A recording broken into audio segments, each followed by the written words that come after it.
अस्सलाम वालेकुम। डॉक्टर ख़ान एक बार फिर हाज़िर है आपकी खिदमत में अपने नए व्लॉग के साथ। रमज़ान करीम शुरू हो चुके हैं तो सबको सबसे पहले बहुत बहुत रमज़ान मुबारक। अल्लाह ताला आप सबकी जो इबादत हैं उनको कबूल मकबूल फ़रमाए, आपकी इबादतों को करने का मौका अता फ़रमाए और आपके रोज़ों को कबूल मकबूल करे और हेल्दी लाइफ गुजारने की जो है वो आपको तौफ़ीक़ अता फ़रमाए। आज का व्लॉग जो है वो जल्दी जल्दी से छोटी छोटी सी टिप्स देना चाहता हूँ रमज़ान करीम के बारे में। लेकिन उससे पहले कि हम आगे बढ़ें, मैं आपसे पूरी रिक्वेस्ट करूँगा कि मेरे चैनल को सब्सक्राइब करें, बेल आइकन प्रेस करें और शेयर करना ना भूलें और लाइक भी दबा दें अगर पसंद आ रहा है आपको तो। चलें आगे चलते हैं। अच्छा, इससे पहले कि हम आगे बढ़ें मैं आपको बताऊँ, कुछ संजीदा बातें करना चाहता हूँ, एक आध मिनट। बहुत ही इम्पोर्टेंट बातें हैं।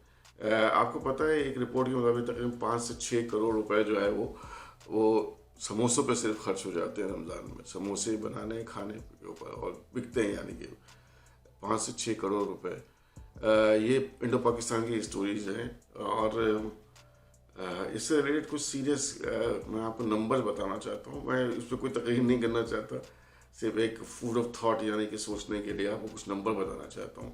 हमारे काफ़ी शोर मचता है कि महंगाई महंगाई, उसके बावजूद भी देख लें कि हम लोग जो है वो कहीं ना कहीं से कोई ना कोई अल्लाह ताला बंदोबस्त कर देता है गरीबों के लिए भी और सबके लिए, और खा लेते हैं। लेकिन आज कंट्रीज़ के बहुत बुरे हालात हैं। जैसे कि मैं आपको बताऊं कि वर्ल्ड फूड प्रोग्राम जो है वो उन्होंने बताया कि तकरीबन 350 मिलियन लोग जो थे वो ऐसे थे जिनको जो है फूड के बारे में पता ही नहीं था 2022 के अंदर कि उनको मिलेगा नहीं मिलेगा। पूरी दुनिया में तकरीबन 80 कंट्री में 80 ममालिक के अंदर, और उनमें से 140 और 150 मिलियन के करीब वो लोग थे जिनको फूड अवेलेबल ही नहीं हो सका। और यही सूरत हाल 2023 में थी और बल्कि इससे बढ़ गई थी थोड़ी बहुत।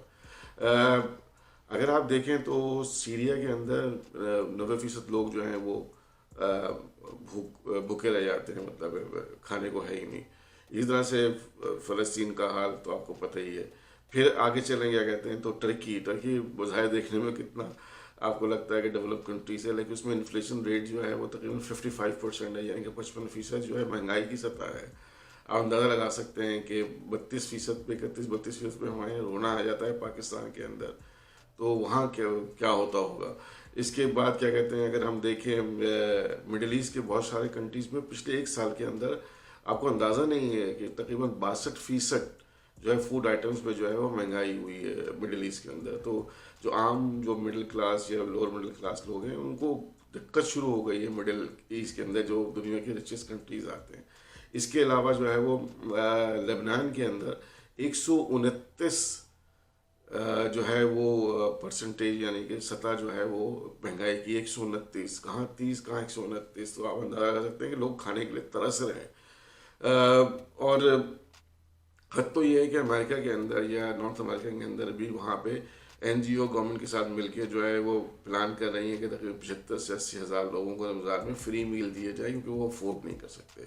तो बस इस नंबर्स के साथ मैं यहाँ बात ख़त्म करता हूँ। आप थोड़ा सा इसको सोचिए इससे पहले कि अपने रमज़ानों को प्लान करें और अफ्तारों को और सहरी को प्लान करें। तो चलिए जल्दी से छोटी छोटी सी टिप्स देते हैं आपको, बताते हैं कि अपने सहर को और अफ्तार को आप हेल्दी कैसे बना सकते हैं और पूरा रमज़ान आप हेल्दी कैसे गुजार सकते हैं। तो सबसे पहले है कि आपने जो है टिप नंबर 1 कि आपने सहूर जो है यानी कि प्री डॉन मील जो है वो आपने कैसे इस्तेमाल करना है, उसको एक मुतवाज़न ग़िज़ा के तौर पर रखना है। इसमें जो है वो हेल्दी फैट्स और प्रोटीन्स होने चाहिए, कार्बोहाइड्रेट मिनिमम होने चाहिए और पानी जो है ये हाइड्रेशन आपकी मेंटेन रहनी चाहिए।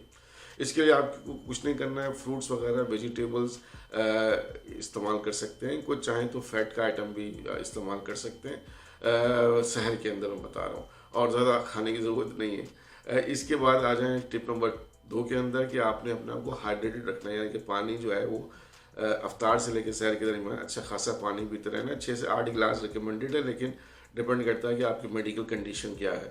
टिप नंबर 3 जो है, माफ़ कीजिएगा, वो ये है कि आपने माइंडफुल ईटिंग करनी है। माइंडफुल ईटिंग का मतलब ये कि अपने जहन को इस्तेमाल करना है, अपनी ज़बान के चटखारे को जो है थोड़ा सा कंट्रोल करना है अपने जहन से। और वो कैसे करना है आपने, एक तो ये कि हर बाइट जो है वो मज़े लेके खाना है, चबा के खाना है, रुक रुक के खाना है, और थोड़ा थोड़ा वक्फे से आपने जो है वो अफ्तार में जो है वो चीज़ों को खाना है। थोड़ा कुछ सेकंड का, कुछ मिनट का वक्फा दें, फिर कुछ दूसरी चीज़ खा लें, कुछ दूसरी चीज़ खा लें, फिर मगरिब की नमाज़ पढ़ लें, फिर कुछ और आके खा लें।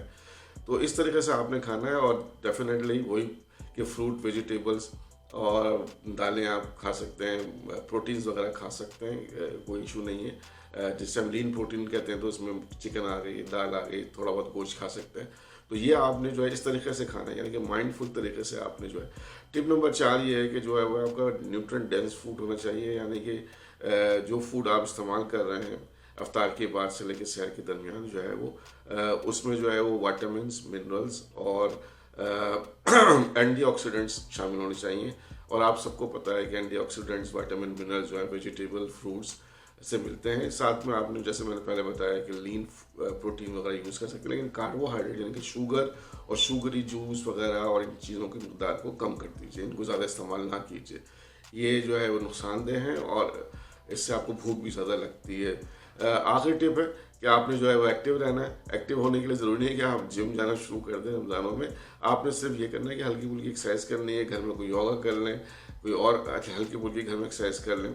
और सबसे बेस्ट मैं आपको बताऊं कि आप जब अफ्तार करें तो उसके बाद शॉर्ट एक वॉक कर लें।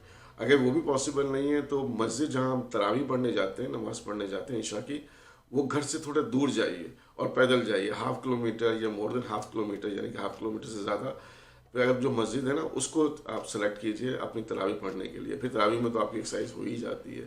तो ये 5 टिप्स हैं छोटी छोटी सी, अगर इनका ख्याल रखेंगे, माइंडफुल तरीके से जो है वो डील करेंगे रमज़ान को, तो आप हेल्दी भी रहेंगे और फूड आइटम जो है वो आपको डिस्टर्ब भी नहीं करेंगे, उल्टी सीधी डकारें भी नहीं आएंगी, सीने में जलन भी नहीं होगी, और साथ साथ जो है वो जो मैंने आपको फिगर्स बताएं, मेरा ख्याल है कुछ उसमें भी कंट्रीब्यूशन होती चली जाएगी। तो देखते रहिए मेरी वीडियोस और शेयर भी कीजिए, लाइक भी कीजिए और सब्सक्राइब करना मत भूलिएगा। अल्लाह ने के बाद टेक केयर। एक बार फिर सबको रमज़ान मुबारक।